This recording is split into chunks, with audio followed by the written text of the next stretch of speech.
from the Downriver Mop. And I'm Gory Vincent from the Walled Lake Penny Saver. And we're the Dower Show critics. We go to the theaters where the Coen brothers actually filmed endings to their movies. And now they just let you choose your own. Yeah, it's kind of like a choose-your-own adventure. And for this week's Dower Show, we're going to have to go with the Coen brothers' A Serious Man, starring Michael Stuhlbarg.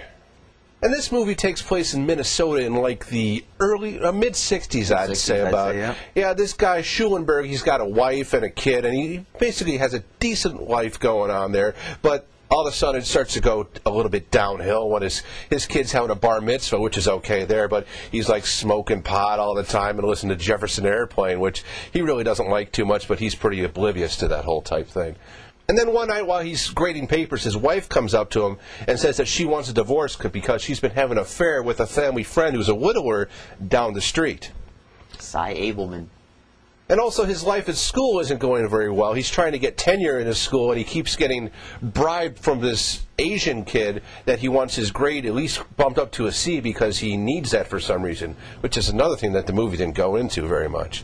Now, as we said before, this is the latest Coen brothers flick who's brought us some of my favorite movies. I mean, The Big Lebowski, Raised in Arizona, The Hudsucker Proxy, but this movie is nowhere near those, I thought.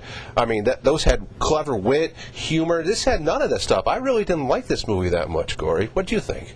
I don't know if it's in their best movies. I'll agree with that. It was obviously highly rated. It was Oscar nominated. It got in the I can't see why. Well, I mean, I could kind of see why. Why? Got in the, Explain it to me. Well, here's the thing with this movie. It definitely bears the stamp of a Coen brothers movie. Your quirky characters, odd names. I mean, everybody's got a funny Jewish name, Meshbesher. I mean, Alan Arkin plays a good role as a family lawyer. I guess what I was surprised about was just how kind of dark this movie was. Dark and dreary, yes. A comedy, and especially the ending. I mean, we won't go into it. Not funny at all. But as we the ending kind of just really just leaves you like, what?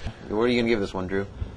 You know, Gory, just on the dollar factor, I might have to pop it up to a sure, but I'm giving this a not really. Oh, okay. I mean, it just wasn't satisfying. I mean, like a lot of the Coen brothers movies, like I said, even Barton Fink, I like that movie better than this one, too.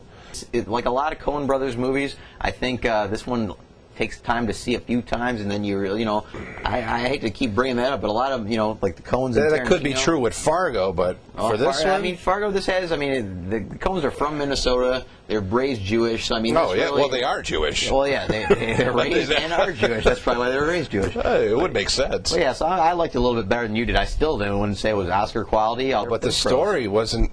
Well, I don't think it was up to par. I'm going to give it a sure, Drew. I'm going to say this is a sure, not one of their best, but still something worthy to go see. Yeah, so that's one sure and one not really for A Serious Man. Well, Drew, I see you're sporting the old Jack Nicholson Witches of Eastwick look there. Well, I like Nicholson, and I'm trying to bring it back. Yeah, it's a look that's long overdue to come back. Long overdue.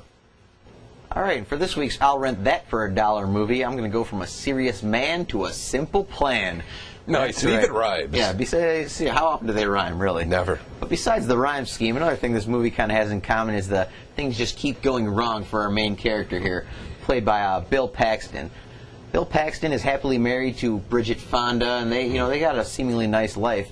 But one day, a plane crashes in the woods, and the boys come upon it. When I say the boys, I mean Bill Paxton and his brother, played by Billy Bob Thornton, who is just a sad sack loser in this movie, and also their drunk friend, who is kind of like your typical drunken hillbilly.